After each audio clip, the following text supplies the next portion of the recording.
We have a guest in the studio with us. Steve Millington is the chair of the Twin Falls County. We say chairman. Sometimes you can have a chairwoman, but he's the chairman. We got to be careful here because the U.S. military is now under orders not to say anything that could be harmful to somebody who could be an other or an it or a something. And they've even got books out explaining how they can be nice to everyone. But by the way, if there's a war, kill everybody. 8:34. Bill Colley with you as well on Top Story on News Radio 1310 KLIX, newsradio1310.com. Before we get into the meat of the discussion, just a quick note. I wanted to mention Dr. Eric F. Jones, who practices a holistic approach to wellness, and he's been doing this since 1993, master's and doctoral degrees in marriage and family therapy. Dr. Jones uses methods of alternative healing such as naturopathy, medicinal herbs, nutrition, intellectual, cognitive, self-regulation, sound waves, and napathy to help remedy and manage mental, emotional, physical, and spiritual challenges. And he's currently accepting new patients with evening and Sunday appointments, or Saturday appointments, available. You can call 731-7178, and on Facebook, Eric F. Jones, PhD, mental health and wellness therapist, and Eric with a C. We were talking off air about people who don't pay taxes, and you referenced Apple. Apple is the darling, the company that liberals just love. One of the wealthiest companies in the world, but apparently they've got to love Apple top to bottom. Doesn't pay taxes. No. Well, and here's an interesting thing. The article that I'm referencing this morning, they referred to some people are calling Trump a genius, the way he's managed his taxes. And I don't think that's quite right. If you go back and look at corporate tax policy, and keep in mind that most, if not all, of Donald Trump's taxes are going to be in the form of a corporate tax return as opposed to individual tax return. And it's the corporate tax return that everybody wants to look at so that they can say, oh, he's got so much money, blah, blah, blah, blah, blah, blah, blah. Well, yeah, he did have a net operating loss in I think it was 1998. Boy, I'm sorry about that. I think it was 1998. Quit chasing that number. Of about $970 million, just shy of $1 billion. The tax code allows you to carry it backward or to carry that loss forward to future tax years, not to exceed 18 years.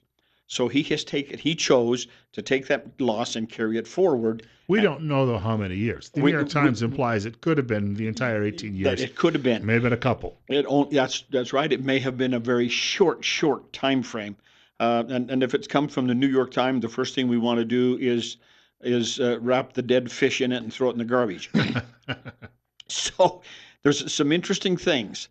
Most of the Fortune 500 companies have some sort of offshore subsidiary corporation, and they will take like their foreign transactions and funnel them through that foreign corporation. Why? Because the foreign tax rates, corporate tax rates, are about half of the United States tax rates.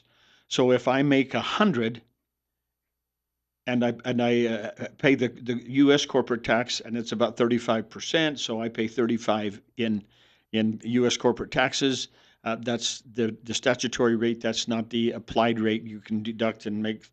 But we're just talking about theory here. So if I do it in Ireland, where the tax rate is 15%, so I instantly have a difference between the 35 or the 15.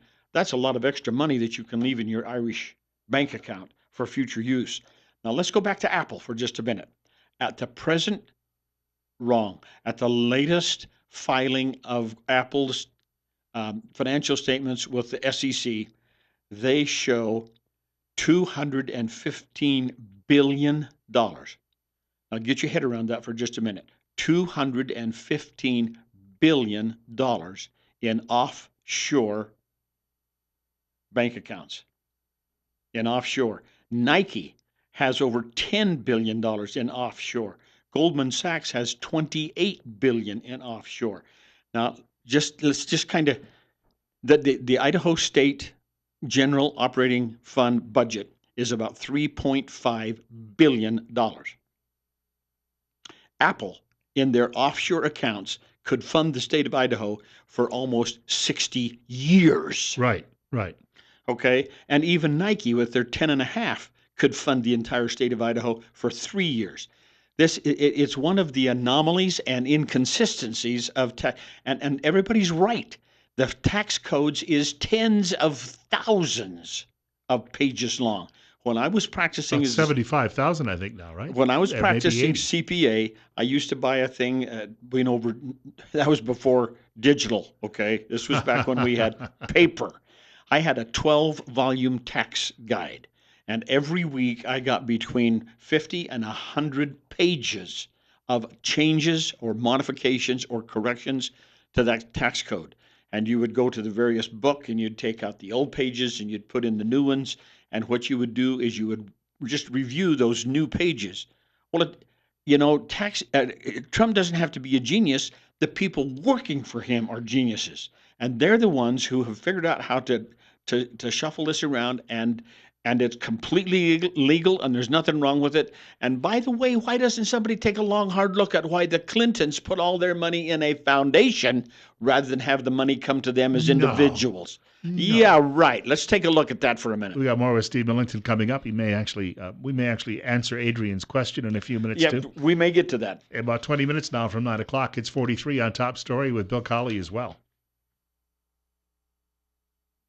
Our guest of course, he's a musician too.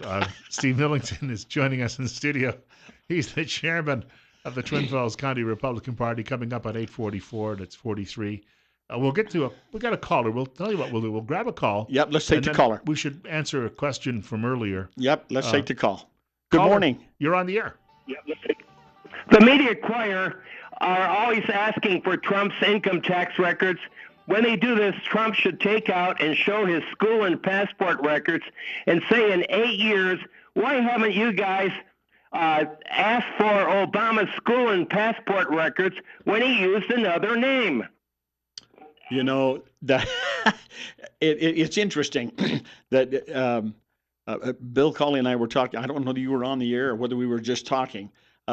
Hillary doesn't have to do a thing. The media will carry her water for her the whole way. Right. She wouldn't have to go to a single public appearance. She doesn't do any news conferences. The media can find no fault. And it's stupid. It's ridiculous. And they want to pound the criminy out of Hillary Clinton on on Donald Trump when he does things legally correct. Now, the tax thing, everybody's jumping up and down and screaming, keep in mind these are corporations we're talking about. And so he follows the corporate tax code. That's quite a bit different from the individual tax code. And he's done it exactly legally. And you played the soundbite this morning of Stuart Varney. And he sold a home and lost a lot of money. And so he used the tax code to carry his losses into subsequent years to offset tax bill. Now, keep in mind, if you have a $100,000 loss on a transaction, that does not mean that you get a $100,000 credit against your taxes. Right. That just means you get to offset otherwise taxable income so that you don't pay tax on that amount. Why doesn't the media jump up and down and scream about all of the things that Hillary Clinton has done illegally? How does she get a free ride on all that stuff? She gets away with everything, and Trump does things legally and gets slaughtered. To suggest that people in mainstream media actually have a set of values or mores. I guess that's an oxymoron. Yeah, we have a caller with us. Okay, let's take the call. We got to do something different here. Go ahead. Yeah, I was getting ready for work this morning and listening to CBS, and they had one of the campaign managers for Hillary on there, and I can't hardly say that nasty name. But anyway, he was talking about the vice presidential debate and all this stuff, and he was saying how they need to bring up and go after why Trump did this and how come Trump did that and this Trump and that Trump. And the narrator on CBS said, well, is that your strategy to just go, no, we want to get it out there, what we want to do for the country, da-da-da-da-da. And he's like, well, it doesn't sound like it. And he's like, no, we want to get our message out there. And he's like, what message is that? And that guy fell right back into, Wow. well, his tax. This was on and his tax. CBS. Yeah, Right. That's what Rush Limbaugh calls a random act of journalism. I just can't stand this whole thing, and I'm afraid that this tax thing is going to give them enough ammunition this close to the due date that it's just scary now. And I'll hang up and listen. Well, actually, your comments were really solid. Too many of us, I think, just listen to the public, the media narrative, and we don't stop to think about what in the world are they talking about? What's the response here? What our favorite celebrity tells us to do. Oh, yeah. This was LeBron James. We've become really good friends, and from day one, I just always liked his vision, and especially from a community standpoint. And I believe Hillary can continue that legacy that Barack has done for over the last 8 years. $100 million a year and dumber than a box of rocks. I guess that we've become really good friends. She must come over and they must watch football together on Sunday afternoons. I'm sure they do. I'm sure they do. And why is it that I can understand that LeBron James is a premier basketball player. I hope he plays basketball. He does. He's very okay, good, actually. Good. Yeah. I'm glad. I didn't stumble on that one. And he's extraordinary. He's extraordinary. But that suddenly, all of a sudden, makes him a political commentator? Well, there's some research done that says it could hurt him later down the road because Republicans, there was a fellow who explained to the Washington Examiner this morning that some professors did a survey where they put a bunch of Democrats in a room and they told the Democrats who were in love with George Clooney that Clooney had endorsed a Republican in a local race. And with that, the Democrats all suddenly thought Clooney wasn't as handsome any longer and wasn't very bright. So, and not nearly quite so much of a, quote, shining star, unquote. What is it Michael Jordan once said when he was asked about why he doesn't do endorsements, and he said something to the effect of, I believe it was, Republicans buy sneakers too. That's exactly right. And they buy the high-end sneakers. He stayed out of it. We had a caller earlier. Can we just mention this? It's 8:49. We want to point out Steve Millington joining me, Bill Colley. This morning on Top Story on News Radio 1310 KLIX and newsradio1310.com. It's 44. Caller, brought up the direction, and we have to admit, I mean, even within the Republican Party, we've been let down in the past. And yes, we have. And so, we talk about the Democrats because they may be more culpable, but I think the caller's pointing out that you've got a lot of people, even in the Republican Party, who are following this globalist agenda, even if they're not aware of it. Well, I think they. I don't want to use the word. Yeah, I think I will. Sometimes I think they just get duped into thinking that this is the best approach. Well, everybody's in favor of it, and it's one of these glorious things that all these beautiful minds have come up with, and so you need to get on board, and you don't. And there's a tremendous amount of pressure and push from this Agenda 21 thing. They want a world order, and the rise and the prominence of the International Monetary Fund, the IMF, is just one indication of how they have been able to take over. The ultimate bank in the world is the IMF, and if a nation central bank like the Bank of Japan, like the Federal Reserve of the United States, like the Bank of England, whatever, if they stumble and fall, then the last safety net is the International Monetary Fund. Well, that basically they get their money from a consortium of all of the nations of the world, not just one or two, or not all of the nations of the world, in order to keep this thing going. Well, if that doesn't just support the one nation, one world concept, I guess I've kind of been like Rip Van Winkle and fell asleep under a tree. There are people, there are people who are behind this who don't mean anyone well. But number two, there are people who think it's a good idea. Bill Clinton made a speech. I just saw details on this yesterday. He was in Australia 15 years ago. Yeah, he made a speech about this. Don't forget your point on the speech. But I think the critical thing to remember is it was 15 years ago he made these comments. Just after he got out of the White House. He went to Melbourne and he made a speech where he said that we would like to see borders dissolved, and that we could just put together, because he thought it would be more equitable, that is fair, to all of the people of the world. Now, if you look at how this socialist plan works, there's a video this morning online of a bunch of starving Venezuelans hijacking a chicken truck so they can feed themselves. This is how it actually comes to play. Theory's great, but what the real world is another matter. Winston Churchill made the statement, and I'm sure I will not be able to quote it verbatim, but he says the crowning success of socialism is the equal sharing of misery. And I butchered that, and I apologize, but I hope you get the intent, the meaning that he had behind it. The only value of socialism is that we will all equally share the misery involved in it.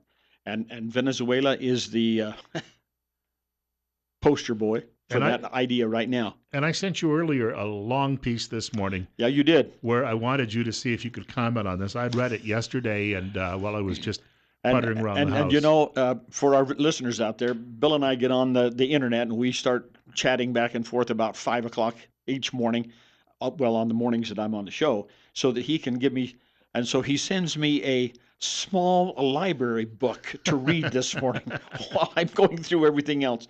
And the crux of the article written by George Friedman, it was fascinating. I hadn't thought of it quite in these terms. Most of us, when we talk about the immigration factor in the United States, well, in the 1800s and in the early 1900s, everybody joined in the community in which they lived. There was some angst about, oh, do we want this many of this kind of people and this many of this kind of people? And there are enclaves that are heavily Polish or heavily German or whatever nationality or immigration group it may have been. But at the end of the day, they all assimilated into the American nation state, and they participated as Americans.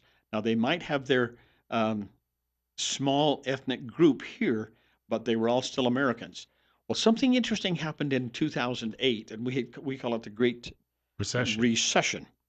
And what happened was that the economic viability of so many of these feel-good, touchy-feely, everybody sing kumbaya stuff blew up in our face. And as a result, Wall Street will tell you, some of the pundits, the rich got richer and the poor got poorer.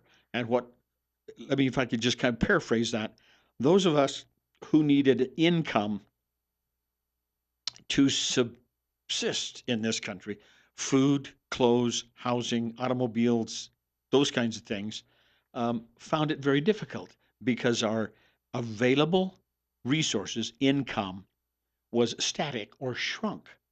But the costs of our living, food, clothes, housing, etc., education, did not shrink. It continued to grow and expand.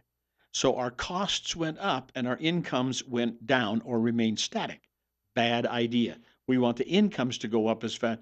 Well, when these kinds of things happen and we find ourselves in a state of anxiety and disarray as a group, as a community, one of the things we fall back on is the strength and the success, the viability, the success of our, quote, community, unquote.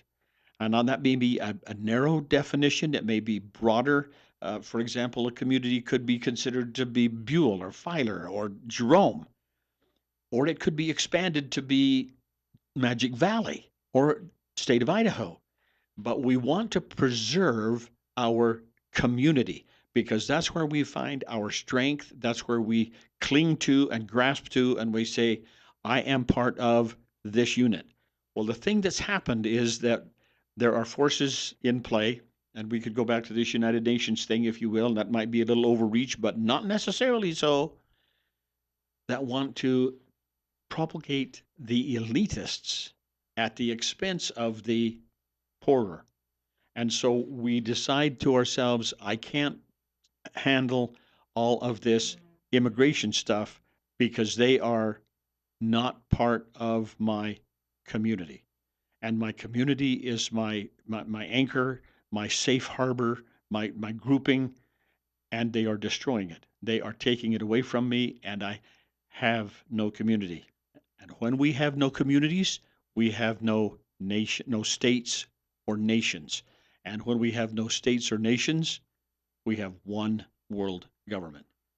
Now that I had not thought of it in quite that context. In fact, I mentioned to Bill earlier, I get really tired of reading these wonderful articles that these people are so much more eloquent than me, and I think I'm stupid, but I'm not. It's just a new vision of where we are as a community and why it becomes important that we build a wall to protect our individuality and our state and our nation. We're going to be joined. Steve's going to stick around for a while this morning. We're going to be joined by Dale Ewerson, who's a candidate for state senate here in Idaho. He's coming up in just a few minutes following the news at 9 o'clock from Fox. It's 8:59 and it's 44, and you're listening to News Radio 1310 KLIX and newsradio1310.com, the show Top Story with Bill Colley.